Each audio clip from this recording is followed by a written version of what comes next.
Yo. Team, what's goody in the hoodie?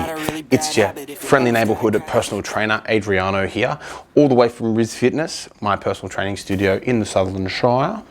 Here to talk to you guys today about habits and why you should look at them like your finances. So habits are pretty easy if you start looking at them like this to understand their importance. Pretty easy to understand why having good habits versus bad habits will lead to a good life versus a bad life. Okay, say I'm somebody who has 3 apples a day versus someone who has 3 cigarettes a day. If those are the two differences in our lives, let's say everything else is the same, whose life and whose health do you feel like is going to be better? Guy eating 3 apples, probably. Now let's go to a bit more extreme. Let's say, or a bit more cut and dry. Let's say I have 1,000 calories extra a day versus guy B. But let's say my diet, his is flexible, not as nutritionally dense, let's say less vitamins, minerals. But his calories are 2,500 a day, mine are 3,500 a day. Who do you think is probably gonna get more overweight and more unhealthy sooner? Guy eating 3,500 calories a day. So why is it that you should look at your habits like finances? Well, your habits compound over time. If you're 20, a lot of people who come to me, they're like 40, 50. They're like, in my 20s, I could do what I want. And it's like, yeah, because your shitty habits hadn't caught up yet. And now your shitty habits have caught up over 10 to 20 years. And just like compound interest, you guys know when you get a little, I don't get much interest because there's not much money in my bank account. However, 20 cents per month. You know when you get the little notification that, you know, your interest has given you 20 cents or $2 or $200 for that month. Same thing with your habits. Although they might not be you might not have the worst habits in the world. Let's say if they're a little fraction off, that will compound over time, just like your finances, just like your interest.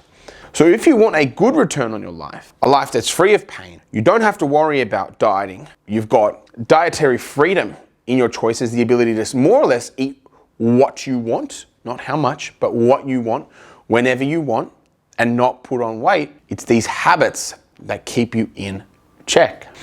So what I encourage you guys to do is stop looking at your food choices as this big overhaul, because life is a marathon. It's not a sprint. And so if you look at, well, I set a 3 to 5 year goal to be person X in that time versus, well, I want to lose 5 kilos in 4 weeks and I'm going to pour so much motivation and I'm going to dedicate my whole entire days, weeks to this. Watch and pay attention to what happens after that challenge is done. After that 28 days is done, after you've done the 75 hard or whatever it is, have a look at what happens 1 month, 3 months, 1 year later to your motivation, your discipline, your habits.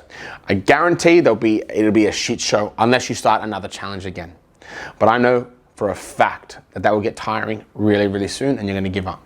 So what you guys need to do, and I harp on about this all the time, is set a long-term goal like you would set a long-term savings goal. Let's say in 30 years you wanna retire. Well, you would work and have good financial habits, good spending habits to put in an extra $10 a week on top of your 300 or 400 that you might put in savings a week, okay?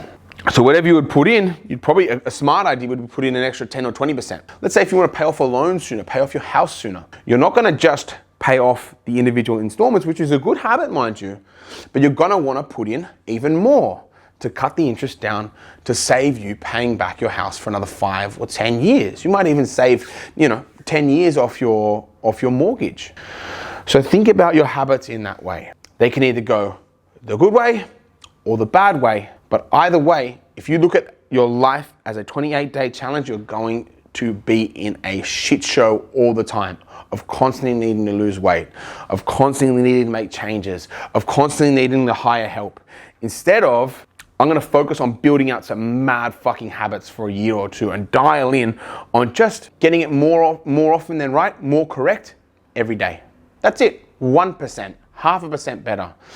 And that, over a whole year, 365 days, is 365% better than last year. And I think, matter of fact, I know you can transform your life with that sort of mindset. So please, think about your habits like investing.